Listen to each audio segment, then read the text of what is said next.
Hello everybody, welcome to Deluxe Collectibles, and today I'm going to be going over a brand new LEGO Marvel set that was revealed in a LEGO catalog, and this one here is the Advent Calendar set number 76196, retailing for $39.99 USD and then $49.99 Canadian, and this set should be releasing in September, I believe, because that's around when every Advent Calendar releases each year. But the set here is honestly a little disappointing in my opinion. I was kind of expecting more, but also kind of not at the same time, because I did know some of the descriptions for the figures, but some of them just turned out a bit more disappointing than I would have liked. So you can see here from left to right, we have Black Widow right here, just the standard Avengers like game version of her figure there. So nothing too spectacular going on there, but I suppose if you don't have that figure yet, then you might want to be able to get it within this set. Then we have Thor right here, who appears to be throwing a snowball right there, and then also wearing a scarf as well,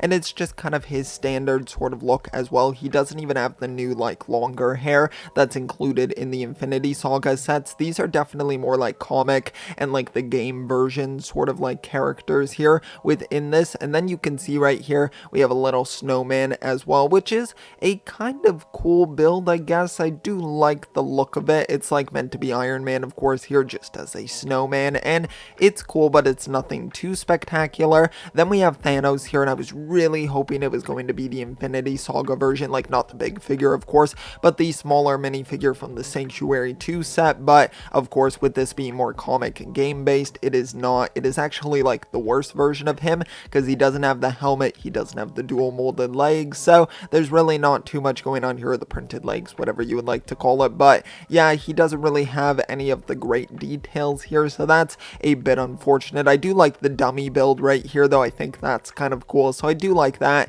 Then we have Spider-Man right here in his yellow jacket. Of course, everybody thought it was going to be the Homecoming jacket, but it unfortunately is not. It seems to just be a generic sort of yellow jacket with some like teal arms, so it's a little bit weird. And then the legs as well are kind of just bland because there's nothing going on there, so a bit disappointing there. I am curious to see the head for Spider-Man, if it's just like a standard reuse of the generic head that we usually get for the character.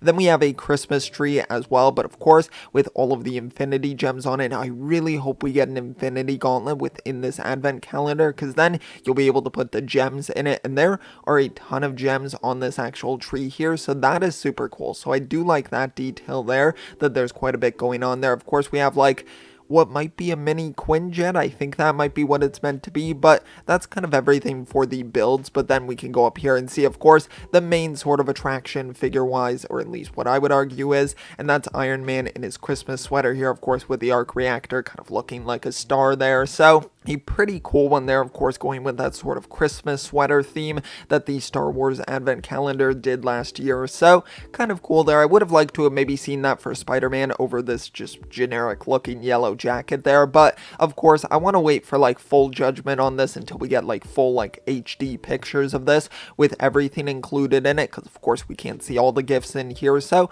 there still might be a few cool surprises within the Advent Calendar. But I would just say it's nothing too spectacular in my opinion, but I still probably will pick it up just to kind of support this idea of LEGO Marvel Advent Calendars, because I want to see them continue to do this in the future, maybe branch out to other themes as well. So I do want LEGO to kind of get the message that this is something that we want to see, so I will still probably wind up picking it up, and just for fun as well. So yeah, I think it's pretty decent. It just could have been a bit better in my opinion, but still a pretty good Advent Calendar. But if you did enjoy this video, be sure to leave a like down below, also subscribe as well. It is highly appreciated, so thank you so much. I will see you all next time, and always remember, keep on collecting.